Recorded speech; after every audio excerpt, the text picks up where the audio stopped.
नमस्कार, moms recipe किचनमध्ये तुमचं सर्वांचं स्वागत आहे। आज आपण करणार आहोत डाळ फ्राय। त्यासाठी ही डाळ उकडून घेतली आहे। 1 वाटी डाळ आणि अर्धी वाटी मूग डाळ आहे। हे 2 शिट्ट्या काढून मी उकडून घेतली। आता आपण डाळ फ्राय करायला घेऊया। गॅसवरती भांडं ठेवले, तेल घालून घेऊया।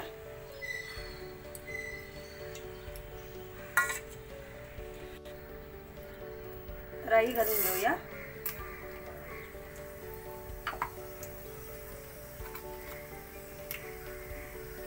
जिरा घालून घेऊया, 1 चमचा।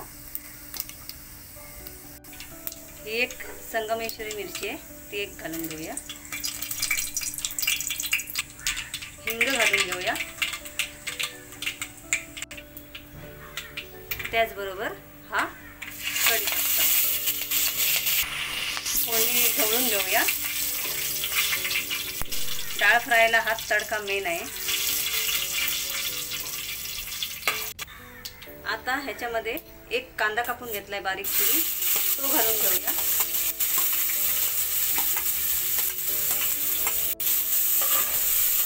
चांगला परतून घेऊया कांदा।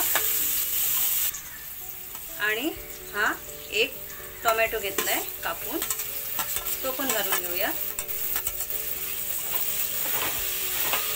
परतून घेऊया। गॅस आपली मीडियमच आहे।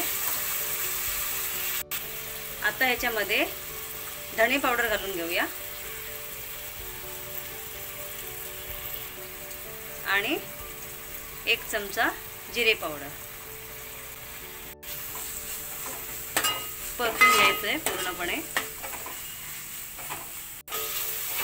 हे चांगलं नरम व्हायला पाहिजे। आता ह्याच्यामध्ये गरम मसाला घालूया। त्याच्यामध्ये तिखट पण आहे त्या मसाल्यामध्ये, आणि हळद। ही 1 मिरची कापून घेतली आहे, ती पण घालून घेते।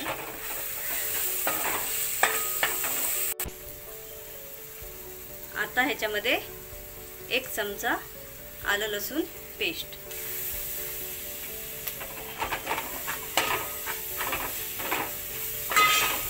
चांगलं परतून घ्यायचं आहे परत पूर्णपणे। हे चांगलं मॅश व्हायला पाहिजे। हे बघा,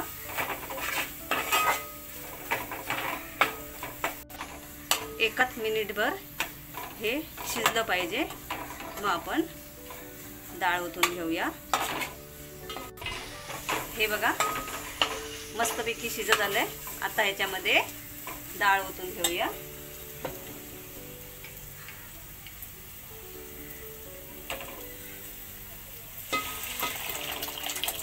गॅस बारीक केली आहे मी।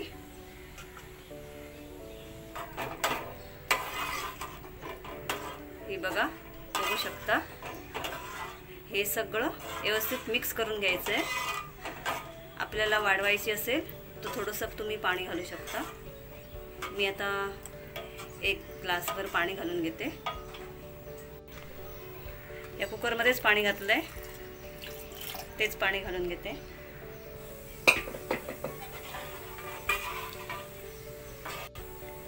आता चांगलं ढवळून घेऊया। मीठ घालून घेऊया।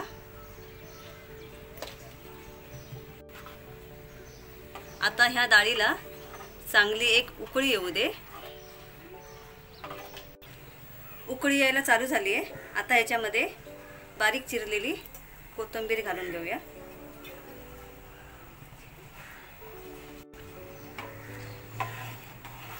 ही बघा,